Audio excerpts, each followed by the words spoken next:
Hi guys, this is your Beshie, Jlu, and welcome to my channel. So for today's video is magsasamgyupsal tayo. By the time na you watch this video, malamang na-upload ko na yung video na nag-haul ako kung saan ko sila nabili at kung magkano ko sila nabili. So, ano ba yung mga kailangan for the samgyupsal?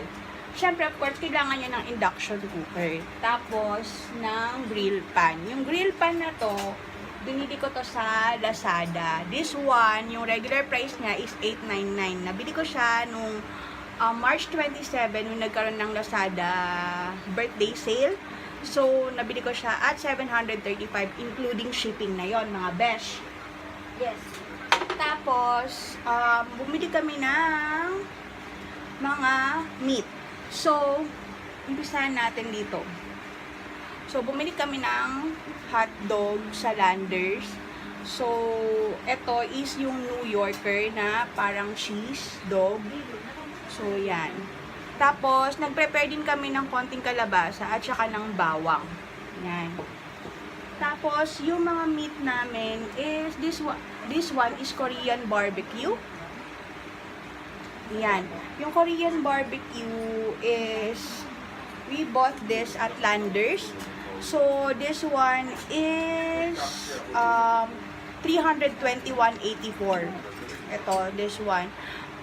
Pero, kung gusto niyo malaman kung ilang kilo, ganun, kung saan namin siya nabili, lahat ng details lalagay ko sa description box.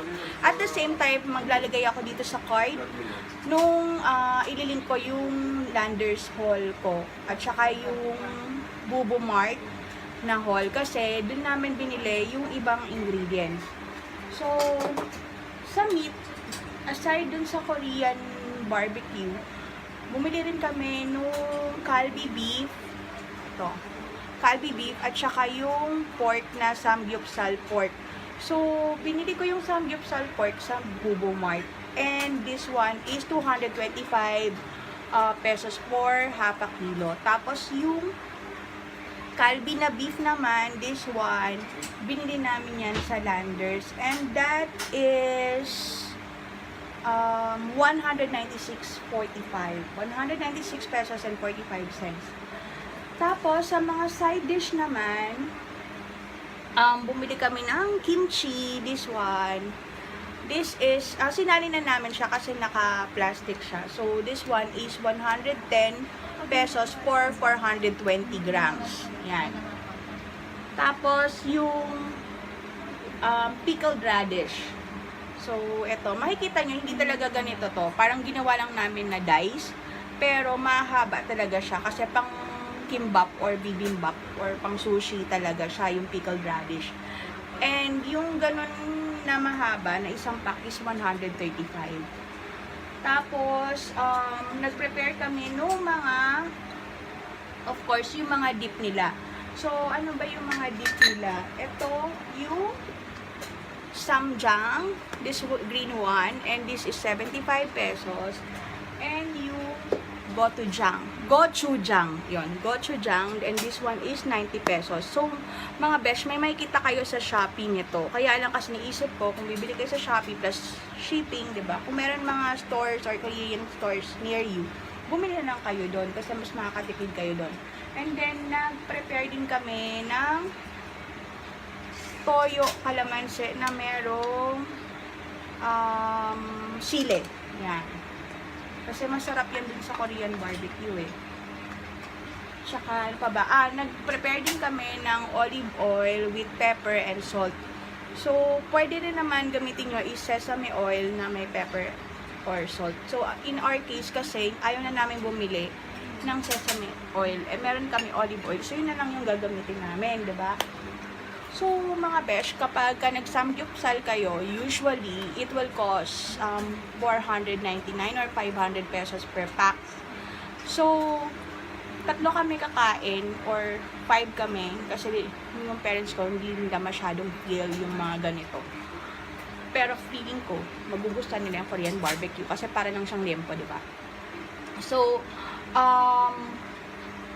ang ginawa namin, ay by the way, of course, kailangan nyo ng lettuce. Lettuce, please. Yan. Itong lettuce, yan. 69.45. Binili rin namin yan sa Landers. Yan.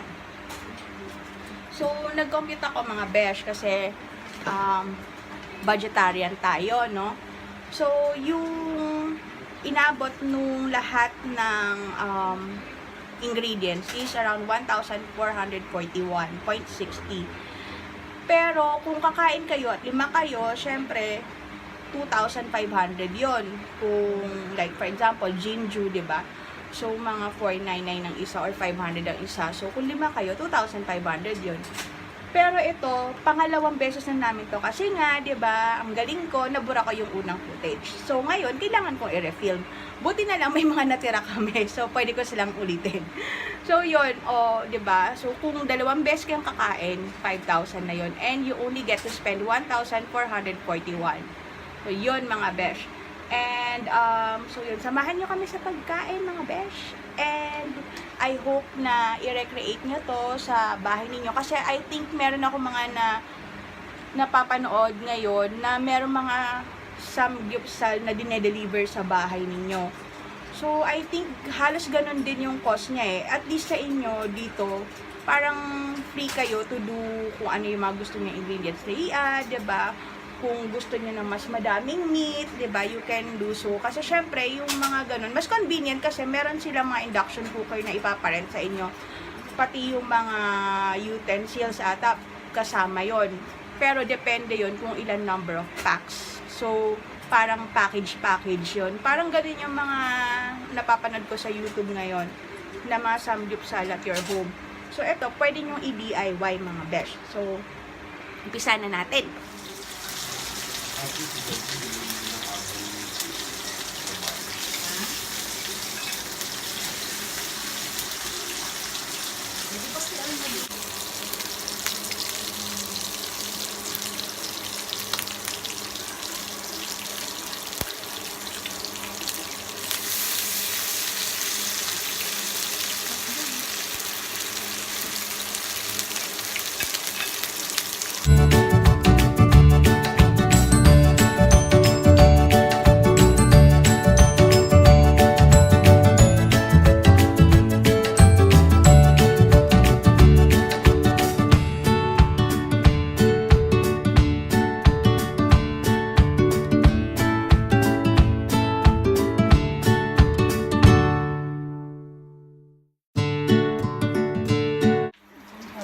So, ayun lang mga besh. Salamat sa pagsama nyo sa amin sa pagkain dito sa dinner.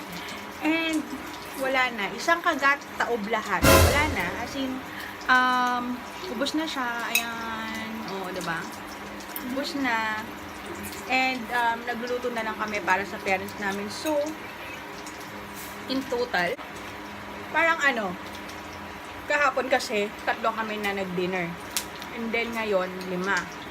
So, 3 plus 5. Parang pwede siya for 8 packs. So, yun mga besh. Malaking tipid to. And masakit tumalsik. So, thank you so much for watching mga beshi. And abangan nyo yung aming shabu-shabu edition na DIY din. So, i-check namin yung mga ingredients and bili kami ng mga ingredients for next weekend naman yon mga besh.